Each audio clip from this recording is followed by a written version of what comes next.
சேலம் மாவட்டம் ஓமலூர் அருகே முன்னாள் நண்பர்கள் இருவர் முன்விரோதம் காரணமாக ஒருவரது வீட்டில் ஒருவர் மாறி மாறி பெட்ரோல் குண்டு வீசி தாக்குதல் நடத்தியதால் அந்த பகுதியில் பரபரப்பு ஏற்பட்டுள்ளது. நல்வாய்ப்பாக இருவரது குடும்பத்தினருமே நூலிழையில் உயிர் தப்பியுள்ளனர். விவரங்களுடன் இணைக்கிறார் செய்தியாளர் கணேசன். வணக்கம் கணேசன், விவரங்களை வழங்கலாம். வணக்கம் தர்ஷினி. சேலம் மாவட்டம் ஓமலூர் அருகே உள்ள பொட்டிபுரம் ஊராட்சிக்கு உட்பட்ட அண்ணா நகர் காலனியில் வசிக்கும் சேட்டு என்பவருடைய மகன் விஸ்வநாதம், காமலாபுரம் பகுதியை சேர்ந்த அன்பழகன் மகன் பன்னீர்செல்வமும் சிறு வயதில் இருந்தே நண்பராக பழகி வந்தனர். இந்நிலையில் இருவருக்கும் இடையே தகராறு ஏற்பட்டு முன் விரோதம் இருந்து வந்த நிலையில் நேற்று இரவு பொட்டிபுரம் பகுதியை சேர்ந்த விஸ்வநாதன் வீட்டில் மர்ம நபர்கள் யாரோ பெட்ரோல் குண்டு வீசி சென்றுள்ளனர். அதேபோல் இவரது முன்னாள் நண்பர் பன்னீர்செல்வம் வீட்டிலேயும் இருசக்கர வாகனத்தில் வந்த 2 மர்ம நபர்கள் பெட்ரோல் குண்டு வீசி சென்றுள்ளனர்.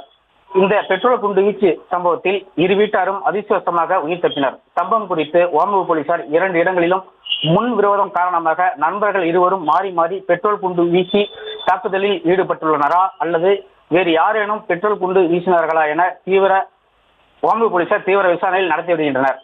ஓமலூர் அதன் சுற்றுவட்டார பகுதிகளில் பெட்ரோல் குண்டு வீச்சு சம்பவங்கள் அடிக்கடி நடைபெறுவதால் பொதுமக்கள் பெரும் அச்சத்திலும் பீதியிலும் உள்ளனர். மேலும் இதுபோன்ற சம்பவங்களில் ஈடுபடும் நபர்கள் மீது கடுமையான நடவடிக்கை எடுக்க வேண்டும் என பொதுமக்கள் தமிழக அரசுக்கு கோரிக்கை வைத்துள்ளனர். தர்ஷினி, செய்திகளை உடனுக்குடனும் துல்லியமாகவும் தெரிந்து கொள்ள சப்ஸ்கிரைப் பண்ணுங்க.